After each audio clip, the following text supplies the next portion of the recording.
Makam raksasa ini adalah makam Nabi Allah yang merupakan makam Nabi terpanjang di dunia. Makam ini bukanlah makam sembarangan, melainkan sosok manusia mulia yang namanya diabadikan sebagai nama surah di dalam Al-Quran, yaitu surah Al-Imran. Makam ini adalah makam Nabi Imran alaihissalam. Meski beliau bukan termasuk dalam daftar 25 nabi dan rasul yang wajib umat Islam ketahui, tetapi kisah keluarganya benar-benar sangat menginspirasi.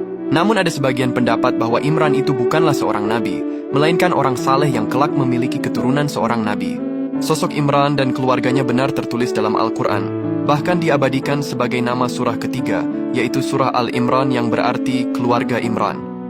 Nama Imran merujuk pada nama ayah dari Maryam atau ibunda Nabi Isa dan merupakan kakek Nabi Isa alaihissalam. Surah Al-Imran dalam Al-Quran memuat kisah tentang keluarga yang saleh dan dimuliakan Allah Subhanahu wa Ta'ala. Garis keturunan Imran tersambung hingga Nabi Daud alaihissalam dan memiliki keluarga yang menjadi teladan dalam kekokohan dan kebaikan agama. Al-Quran menyebutkan kisah keluarga Imran sebagai contoh keluarga yang sukses dalam menjalani kehidupan rumah tangga yang penuh dengan ketaatan kepada Allah Subhanahu wa Ta'ala. Dahulu, Imran sebagai kepala keluarga mampu membimbing istri dan anaknya untuk senantiasa beriman dan taat kepada Allah. Keluarga ini menjadi teladan bagi siapa saja yang ingin membangun rumah tangga yang sakinah, mawaddah, dan rahmah. Kisah dimulai dengan perjuangan panjang pasangan Imran dan Hana untuk mendapatkan anak. Setelah bertahun-tahun menikah tanpa dikaruniai keturunan, mereka tetap sabar dan terus memohon kepada Allah. Pada usia lanjut, Hana akhirnya hamil dan sangat bahagia dengan anugerah tersebut. Meskipun mereka mengharapkan anak laki-laki untuk menjadi pelayan Allah di Baitul Maqdis Yerusalem, Allah memberi mereka seorang anak perempuan yang mereka beri nama Maryam. Keduanya merasa tidak kecewa sedikit pun, karena kehadiran Maryam membawa kebahagiaan yang luar biasa.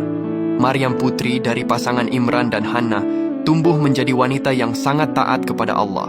Ia lebih memilih untuk mengabdi kepadanya daripada terlibat dalam kesenangan duniawi yang sering menggoda pemuda seusianya. Ia menghabiskan waktunya di Baitul Maqdis, yaitu tempat suci di Yerusalem, untuk beribadah dan mendekatkan diri kepada Allah Subhanahu wa Ta'ala. Dalam perjalanan hidupnya, Maryam mendapat karunia luar biasa dari Allah Subhanahu wa Ta'ala. Banyak makanan-makanan lezat yang selalu tersedia di dekatnya, meskipun ia tidak pernah keluar rumah untuk mencarinya. Hal ini menjadi bukti keistimewaan yang diberikan oleh Allah. Maryam menjelaskan bahwa makanan tersebut datang dari langit, sebagai tanda kekuasaan Allah Subhanahu wa Ta'ala. Bahkan kisah ini diabadikan dalam Al-Quran surah Al-Imran ayat 37. Kisah keluarga Imran semakin menarik ketika Maryam menerima wahyu dari Allah melalui malaikat Jibril. Maryam diberitahu bahwa ia akan mengandung seorang anak laki-laki yang sangat istimewa, yaitu Nabi Isa alaihissalam. Maryam terkejut karena ia belum menikah dan tidak pernah berhubungan dengan laki-laki lain. Lahirnya Nabi Isa alaihissalam ini lantas menjadi bukti atas kuasa Allah Subhanahu wa Ta'ala.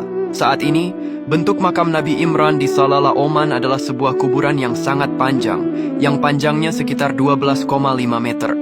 Situs ini adalah tempat ziarah yang penting bagi pengunjung muslim karena panjangnya dan lokasi yang indah di dekat pusat kota Salalah. Situs ini menarik banyak pengunjung dan peziarah baik dari Oman maupun wisatawan asing yang ingin mengunjungi salah satu situs suci yang dihormati di negara tersebut. Di dekat makam terdapat sebuah masjid kecil dan taman yang terawat dengan baik. Ya Allah, semoga kita semua bisa meniru akhlak dan kesalehan keluarga Nabi Imran ini. Amin.